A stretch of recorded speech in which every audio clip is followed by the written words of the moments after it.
Welcome, everyone. This week, we are doing the summaries for Iliad books 3 and 4. When we ended last week, at the end of book 2, the bard had given a catalog of the Achaean leaders and the Trojan leaders, and the armies were preparing to march out to the battlefield. And at the beginning of book 3, that is exactly what's happening. The armies are marching forward, and Paris comes out, distinguishes himself at the head of the line. He's got 2 spears and a leopard skin cloak, and he says, I'm going to battle the best Achaean warrior. But the moment Menelaus steps forward, compared to a lion at this point, because he is so eager and he's so powerful, Paris sees him and says, Ooh, not today. And he shrinks back into the crowd. His brother Hector, who is the best of the Trojans, berates him for his cowardice, calls him useless, says his beauty is a gift from Aphrodite and does them no good. And Paris accepts that he's being reproached for shrinking back from the battle in this moment, but he does warn his brother not to dishonor the gods' gifts, no matter what they are. And I do think this is one of those great examples that we get in Homer and all across ancient Greek texts, that everything has two aspects. On the one hand, you'll have a lot of benefits from whatever the gods give you. On the other hand, there could be hidden dangers. And we have to respect all the gifts of the gods, but it's not always so easy to know how to manage them. And we'll kind of return to this theme as we go on. So after Hector's criticism, Paris offers to duel Menelaus for Helena and the treasure.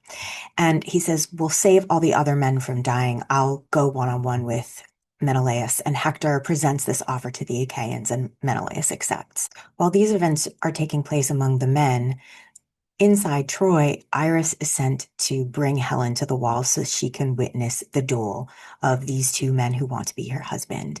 And Iris finds Helen weaving the story of the war onto a cloak. This moment is very important, in part because the language that's being used here is going to be reproduced almost identically in an instance in book 22 when we see Andromache weaving. And this kind of rarity of language could perhaps be a signal of its significance, especially because the context is both the same, they're both weaving, and different, they're weaving under very different circumstances. In the case of Helen, we're seeing her connection to the craft of poetry in this moment because she is both the driving force of the war. She is the one shaping the narrative because the men are fighting for her, but she's also powerless to make any impact on whether this war ends or continues. So a very significant moment, a powerful moment for Helen, but also a powerless moment for her. There's that Greek duality that is so central, and we see it over and over again in the epic and, of course, across Greek literature. Helen, we're told by the bard, feels nostalgia for her homeland, her parents, her husband, and she rushes to the walls. As the Trojan elders who are seated on the wall to observe see her coming, they marvel at her beauty and they liken it to that of a goddess. But because of this power that she has, they think, you know what, it's better if she goes away because we don't want this kind of powerful beauty in our midst. It will invite disaster, and it has invited disaster. This is also connected to a larger theme, which is that in this age of myth, the gods and the mortals are very closely connected. And as a consequence, this is very dangerous. We don't actually want this. And that's what the Trojans are expressing. Priam, however, welcomes her warmly, asks her to sit near him, and then he says to her, tell me who the Achaean leaders are. Many readers who come across this moment say, what's going on? Why is Priam asking her in the 10th year or 9th year of the war to identify the Achaean leaders? Narratively, that doesn't make sense. But again, if the purpose is to connect Helen in this book to the craft of poetry, meaning being the source for a story, the conveyor of the story, the teller of it, in a very, in her case, unique feminine way through weaving, then the catalog is providing another opportunity for the bard to make that connection. Because in the previous book, he himself, the bard, Homer, provided a catalog of all the Achaean leaders and the Trojan leaders. So Helen, again, here highlighting her role as a narrator, a teller of a myth. The story continues that with Priam going down to the plain to oversee the sacrifices and oaths, Agamemnon accepts the terms. He also offers sacrifices and prayers, and Zeus accepts the offering, but he's not going to accept Agamemnon's prayer because the war will continue and it will bring about the end of the Age of Heroes. Priam then returns to the walls. He doesn't want to be on site because his son is going to be fighting, basically, potentially for his life. And then the duel begins. As it continues, Menelaus kind of gets the upper hand. He grabs Paris by his helmet and starts to drag him back toward the Achaean lines. And at this moment, Aphrodite wraps him in a mist and she removes him from the battlefield. And poor Menelaus is left holding the strap of a helmet, and the warrior who was wearing it is gone. Aphrodite takes Paris to his bedroom and then goes to find Helen because she intends to bring her to Paris. But Helen initially resists. Helen calls Aphrodite Daemone. Daemone, why are you lying to me? Because Aphrodite goes to her in disguise, trying to convince her to go to Paris. And Helen recognizes her. So a couple of things that are really important here. Helen clearly has a capacity to recognize gods even when they're hiding themselves. So this tells us a little something about Helen's power. And I should mention that Helen is the only quote unquote mortal, because is she mortal, woman who identified with the epithet daughter of Zeus. And this epithet is otherwise only used for goddesses. So on the one hand, she's a daughter of Zeus, and we might think of her as a heroine, as one of those intermediary figures. But on the other hand, it's only goddesses who otherwise are given this epithet. So we're getting a sense of Helen's duality as well. She, as I said, recognizes Aphrodite and says, I don't want to go. You go to Paris if you're so in love with him, and calls Aphrodite Daemone. According to, for example, the scholar Gregory Nage, is indicating that Aphrodite is a superhuman force. She's, in this case, a goddess who is attempting to interfere with human events. Helen doesn't want to go to Paris. Aphrodite wants her to, and so she is coercing her to do that. And that's why the word daemone is used. Many times we see it translated as strange one or strange power, as possessed one if it's a hero speaking to another hero. But we do want to just flag that moment as a very significant moment where a god is impacting human events. And that's exactly what Aphrodite does, because the next thing she says to Helen is, if you go against me, I'm going to hate you as much as I love you, and that's going to go very badly for you. And despite her desire to resist, understands that she needs to comply. And so she's silent. Aphrodite wraps her in a mist and leads her to Paris. So Helen can't take out her anger on Aphrodite. So instead, she sort of goes after Paris, calls him a coward, says, you would lose if you had to fight Menelaus. And Paris, interestingly, just kind of shrugs it all off. He's not terribly fussed about the criticism. He says, oh, I'll get him next time, but for now, we should just go to bed. And that's what they do. And there's a incredible poignancy, and I think it's striking that the bard is drawing our attention to the fact that while Helen and Paris are in his room enjoying themselves, Menelaus is stalking the battle lines trying to find Paris. Like, where did this guy go? I want to get him. And the bard tells us that none of the Trojans would have hidden him because they hated him and they blamed him for the war, and they would have been very happy for Menelaus to take care of him and this war to be over. But the mortals aren't allowed to decide. And I think that's one of the key things that's being communicated to us. Agamemnon, of course, ever the leader, says, well, Menelaus wins by default since Paris has run away, and he then demands that the Trojans return Helen and her treasure. And that brings us to the end. When Book 4 begins, we are back on Olympus. The gods are feasting, and Zeus decides that he's going to infuriate Hera. And he does this by suggesting that the war be allowed to end. It seems strange that Zeus would want the war to end at this point. Clearly, he can't let it end at this point because he hasn't fulfilled his promise to Thetis to honor her son. And if the war ends now, that the whole promise is moot. One way that I think we can maybe understand it is by looking at the technique. What is Zeus doing? We're at this impasse. The Achaeans and the Trojans have set up this duel to try to end the war, going against the desires of many gods. He says, I'm going to kind of rile up Hera in this moment. If we think about how Agamemnon reacts to the troops in book two when he says to them, you know what, I don't think we're going to win. We should all just run for our ships and go home. And he does this thinking that the Achaeans are going to say, no, no, we refuse, we want to fight. But it backfires on him because they want to go home. They actually don't want to be there.